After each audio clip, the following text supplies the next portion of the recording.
Welcome to the Whiskey Vaults. I'm Rex. And he has a revelation. No, and a confession. And a confession. This is a very... Be patient. This is very, Don't touch that.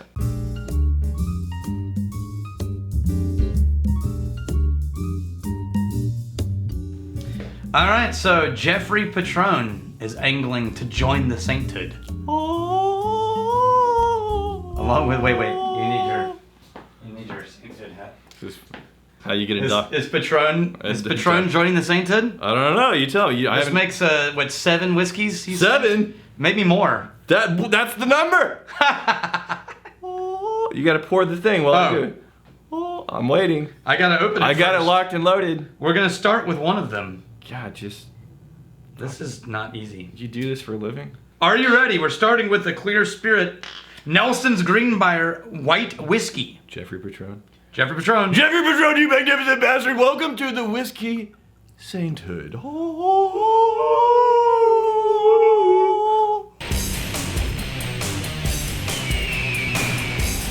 We got 3 whiskeys. We'll start with this one because it's clear. Is this moonshine?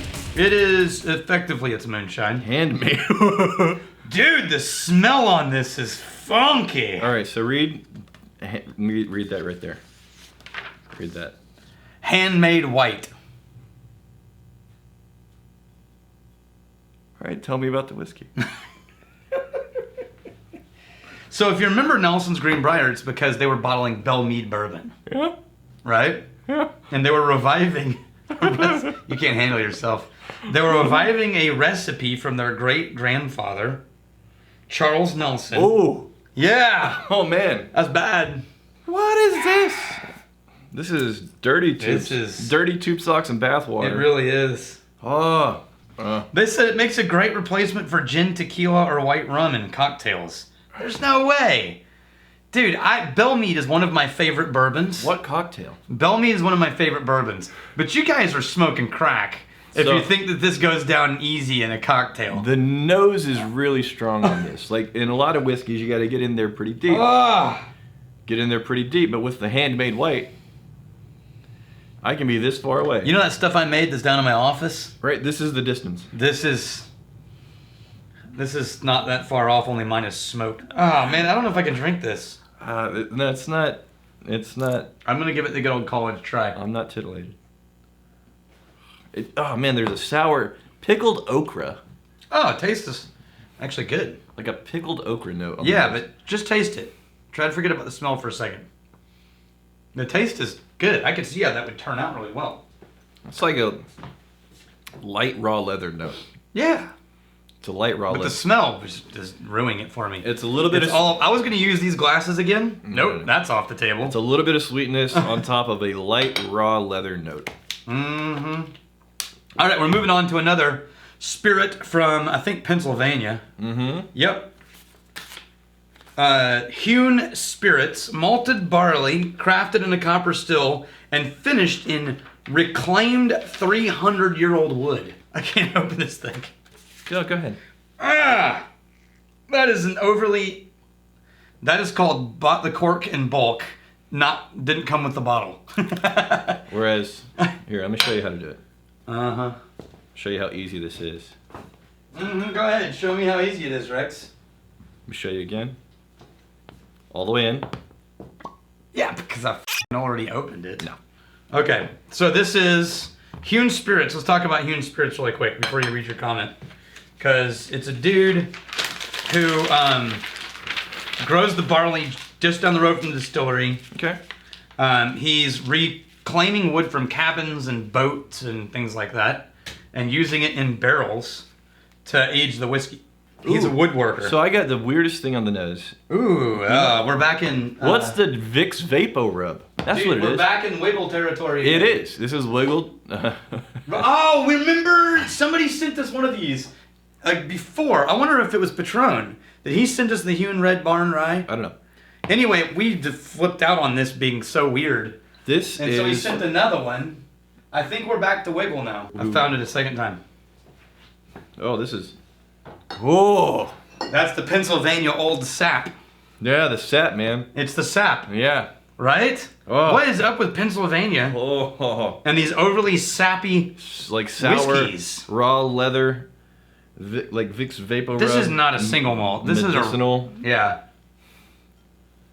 Man, Damn almost. it. You know what? This smells like a little bit like a bait shop. Yeah. Dude, Patron, we might have to revoke your status. Oh. All right. That's the revoking I keep wanting to. Damn Well, it. is he saying these are like lovely? I keep wanting to reuse these. Because I want to hear what he's getting out of it. Well, the notes that he's getting. All right, we're moving on. One more time. Patron, this is your last chance.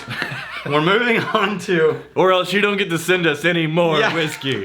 We're moving on to Trader Joe's, which I've wondered, what does their budget blended Scotch taste like? Now, what did we recently do? We did the Alexander Murray Trader Joe's Glenmorangie 14, but that was a single distillery. This is our blended Scotch. I don't know where they're sourcing it from or who's making it for them, but it's a 3-year-old blend. So it's 3-year-old whiskeys. And it's only like $10-12. This is an antique store. Oh, it really is. Yeah. Oh, you know what this reminds me of? The whiskey that Denton brought us. And the taste is very different than the nose. Yeah, the nose is a little funk. The taste is more of a standard blend. The nose is... It's not nearly as funky as the other two. It is some dusty antique, like old antique store out in the corner, like the dusty corner. You know what it is? I think so. Denton brought a whiskey we'll try later. But on the taste, it is sweet and bright. It's candy. So it would be great in whiskey cocktails because you'd bury all the bright notes. So Denton brought one of these whiskeys, and there was this weird sour note. And in my understanding, that note either comes from fermentation or doing too far into the tail cuts in the grain. Or it could be anyway, it's keeping weird chemicals from the grain distillation. And it usually means that the grain, well, not usually, but it means in the ones I've tried, that the grain didn't age. The grain wasn't put into wood first. I don't know if it was a clear spirit. And so I'm wondering if they took malt and then they added to this a neutral grain spirit that was unaged. Although they do say it's at least 3, and it wouldn't be able to call it Scotch if it wasn't aged. So it's at least 3-year-old grain whiskey. But then they could have added food coloring, so that would be why it's so dark. Yeah, this is... You can tell there's a lot of grain whiskey in this, and it's all bright and sharp and slightly sour on the nose. And it's pretty watery, too. Yeah. Now, you do get kudos for finally sending us a Trader Joe's whiskey. Absolutely. That we've been asking about for forever. Yes. The funny thing is the nose on this, the amount that you have to get in here deep to get notes, compared to the handmade white. Oh, those are going to be like 10 feet away. With this, you can just hold to be fair. Yeah, really far from your nose. And same thing with Reclamation. And it's punching you in the damn mouth. Well, at least we know he's not chill filtering. Oh, because it's a little cloudy? It's super cloudy. Matthias Storm.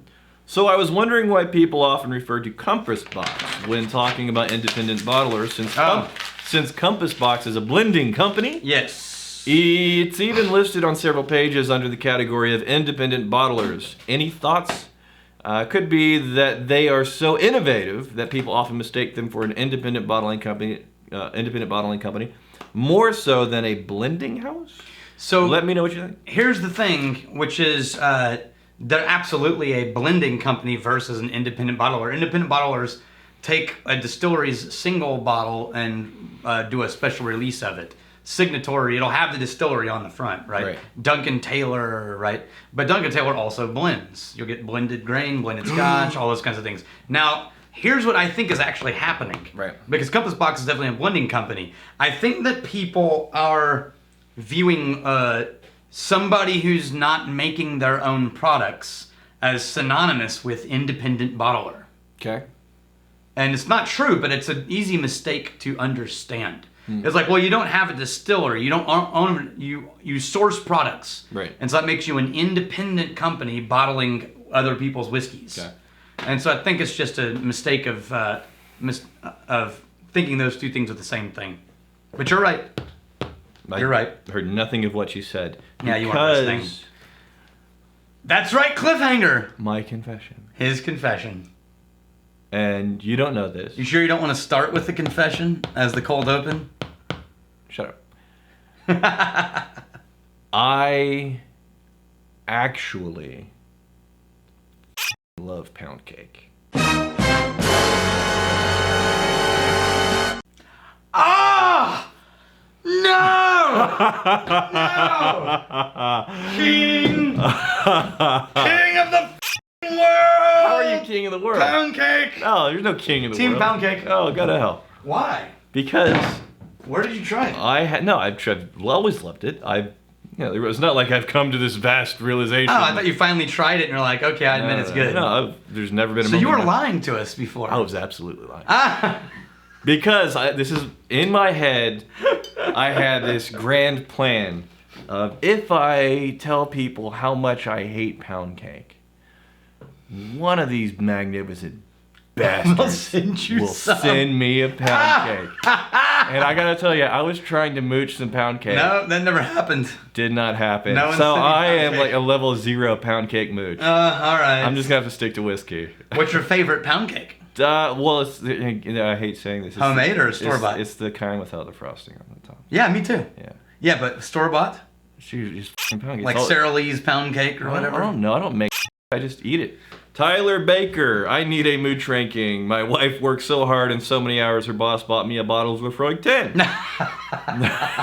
So your wife works. Your wife works her ass off, and her boss buys you whiskey. I think we've just proven the whole women in the workplace problem. I made a comment a while back, jokingly, that I was being left with the children so many hours because of her boss. She told him, and when he bought bottles of liquor for the office ladies, as is his tradition, he spent more on me than he did her. She just got Jaeger. How many mooch points is this? I don't know, dude, man. This is a little hard because essentially your wife got worked. So, so even when the dude stays home, you're not the mooch. Shut the fuck up. he gets more kudos. I could give you a really high ranking because that's kind of an amazing mooch. The thing is, I feel like if I give you an obscenely high ranking, your wife would be even more frustrated at you. Yeah. So let's call it 22. 22. Level 22. Okay, fair enough. Yeah. And it was his first taste of Lefroy, by the way. Oh, wow. And Whoa. he said it was great, but overwhelming. Yeah, I'll bet. He's used to bourbon. He needs to branch out and try new things. Asked my wife for a monkey shoulder for Christmas. Oh. Yeah, and apparently we could have called this the monkey shoulder tribe. Yeah, that wasn't on purpose. At least. God, son of a... Yeah, I made two. You did nothing. I did? You did nothing. I did while you were talking about your All right, Jeff, soul your revelation. Patron. Here's to fighting, stealing, and drinking. If you fight me, you fight for a friend. If you steal me, you steal a lover's heart. If you drink, may you drink with us. us. Hey, thanks for hanging out with us in the Whiskey Vault. Don't forget to throw in a like, hit that subscribe button on the bottom right, and drop a question or comment down below.